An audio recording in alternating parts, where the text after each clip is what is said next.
सबसे पहले इसके आपके व्यू को हम दिखाते हैं आपको। ये है त्रिवेणी घाट ऋषिकेश। जो ऋषिकेश है ये प्राचीन काल में दो नदियों के तट पर स्थित था।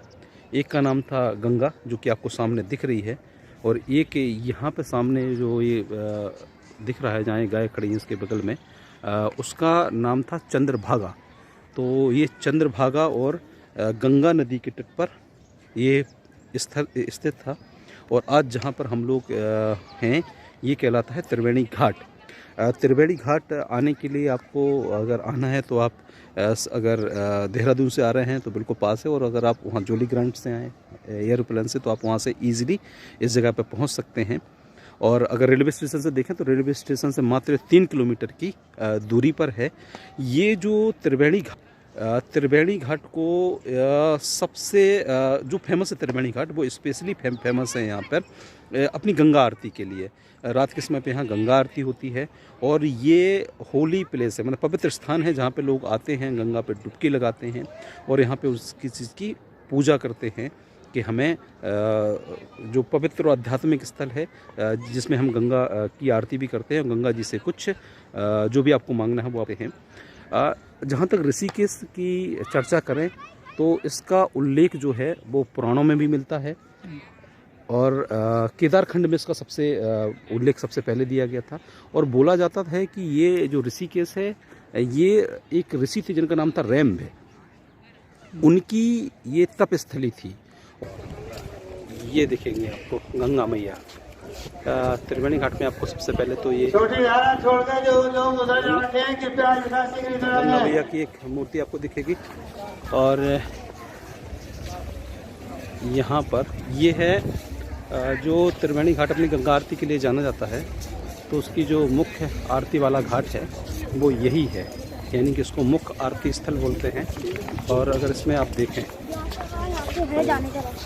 इसमें जो दिखाया गया है वो भगवान श्री कृष्ण और अर्जुन को दिखाया गया है, जिसमें वो कुरुक्षेत्र के बारे में कुरुक्षेत्र का ही चित्रण है, कुरुक्षेत्र का वो चित्रण है, और युद्ध के बारे में वो जानकारी दे रहे हैं।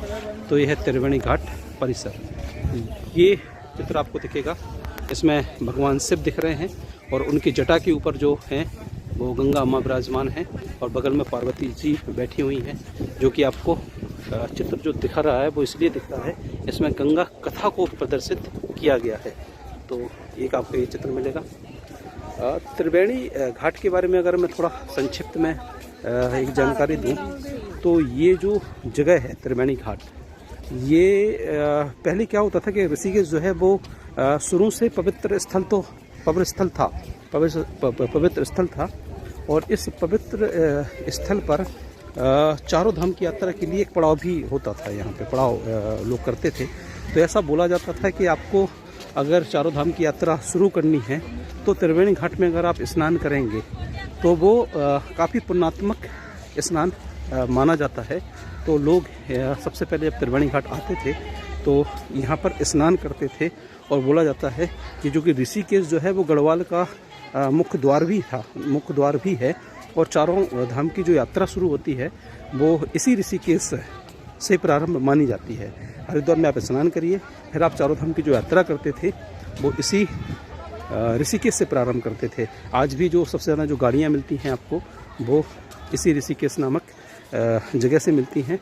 तो त्रिवेणी घाट वही है कि आप यहाँ पे आइए, यहाँ पर स्नान करिए, और यहाँ पे स्नान करने के साथ ही जो चारों धाम की यात्रा है वो प्रारंभ मानी जाती है कि आपने यहाँ पे स्नान कर लिया, अब आप चारों धाम की यात्रा पर जा सकते हैं। कहानी ऐसी है कि जब पांडव अपने पाप का प्रायश्चित कर रहे थे तो उन्होंने इसी स्थान पर भगवान शिव की तपस्या की थी, और भगवान शिव ने उन्हें आशीर्वाद दिया था कि हम आपकी जो मार्ग है उसमें व्यवधान नहीं आएगा। तो इसी बात को ध्यान में रख करके चारों धाम की जो यात्रा है वो यहाँ से प्रारंभ मानी जाती है। आपको एक मूर्ति दिख रही होगी, ये दत्तात्रेय जी की मूर्ति है। बोला जाता है कि ये पूरे 3 देवताओं के स्वरूप थे, और इन्हें देवपुत्र माना जाता है। ये देवताओं के अंश हैं। तो दत्तात्रेय इनको माना जाता है। और जब भगवान परशुराम जिन्होंने जब पृथ्वी पर अवतार लिया, तो बोला जाता है कि वो मानवों के द्वारा किए गए पापों से काफ़ी परेशान थे, तो उनको शांति नहीं मिल रही थी। उनको जो शांति प्रदान कराई थी वो दत्तात्रेय ने कराई थी।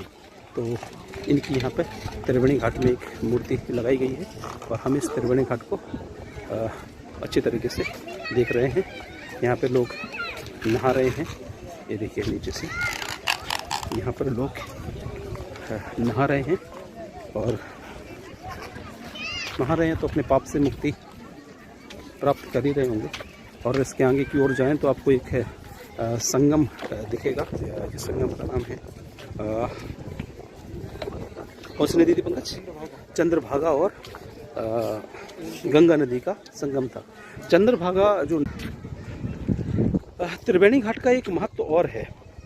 त्रिवेणी घाट का एक महत्व ये है कि ये पिंडदान के लिए भी जाना जाता है। पिंडदान गंगा के किनारे होता है और सबसे फेमस जो अगर पिंडदान आपने सुना होगा तो वो गया को बोला जाता है। गया में पिंडदान का आयोजन होता है। और उत्तराखंड में अगर हम देखें तो ये जो त्रिवेणी घाट है, यहाँ पर पिंडदान का आयोजन किया जाता है। आयोजन नहीं है, एक्चुअली पिंडदान का जो संस्कार है वो किया जाता है।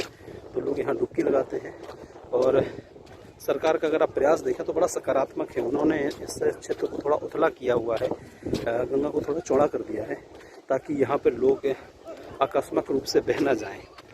क्योंकि यहाँ पर अधिक संख्या में, देखो ये दिख रहा होगा आपको, अधिक संख्या में लोग आते हैं और कहीं पर भी डुबकी लगा देते हैं। और कहीं पर भी डुबकी लगाएंगे और बह जाएंगे तो बड़ी समस्या हो जाएगी। क्योंकि इसके जस्ट पीछे आपको एक जगह दिखेगी, उसका नाम है ऋषिकेश बैराज। उससे पहले यहाँ पर डुबकी लगाना थोड़ा सा जोखिमपूर्ण हो सकता है, इसलिए सरकार ने काफ़ी व्यवस्थाएं की हुई हैं। इसको उथला किया गया है। नदी की मुख्य धारा देखिए, ये दिख रहा हो आपको, नदी की जो मुख्य धारा है वो यहाँ से निकाली गई है। इस जगह थोड़ी सी पतली धारा निकालते हैं। यहाँ पे पट्टियाँ बनाई हुई हैं और अनाउंस भी करते रहते हैं कि आप लोग सुरक्षित होकर के नहाइए। क्योंकि अगर आप सुरक्षित होकर के नहीं नहाएंगे तो कुछ समस्या बन सकती है, आ सकती है।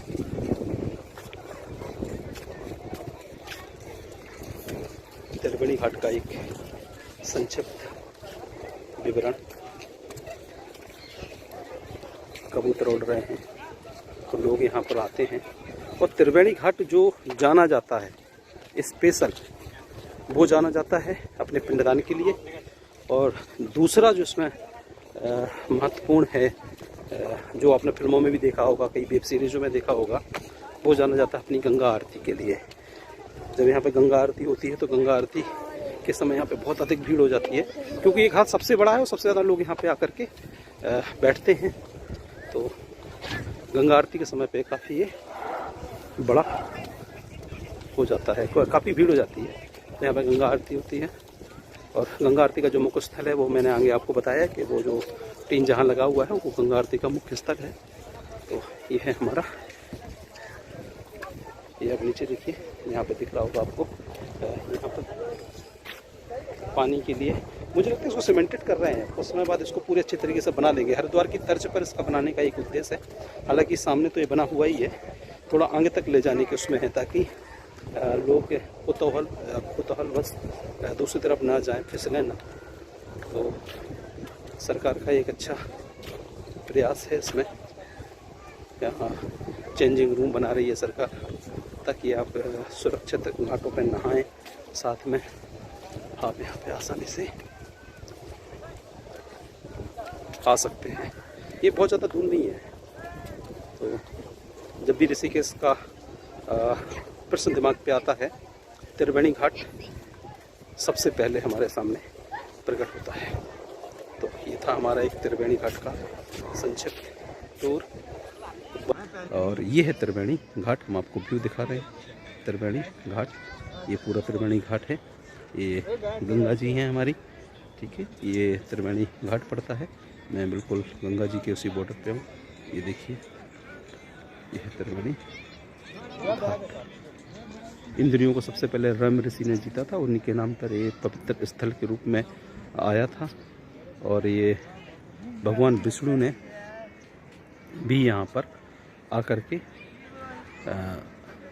दर्शन दिए। जो थी वो उनके स्वागत में यहाँ पे आई थी, भगवान विष्णु से मिली यहाँ पे।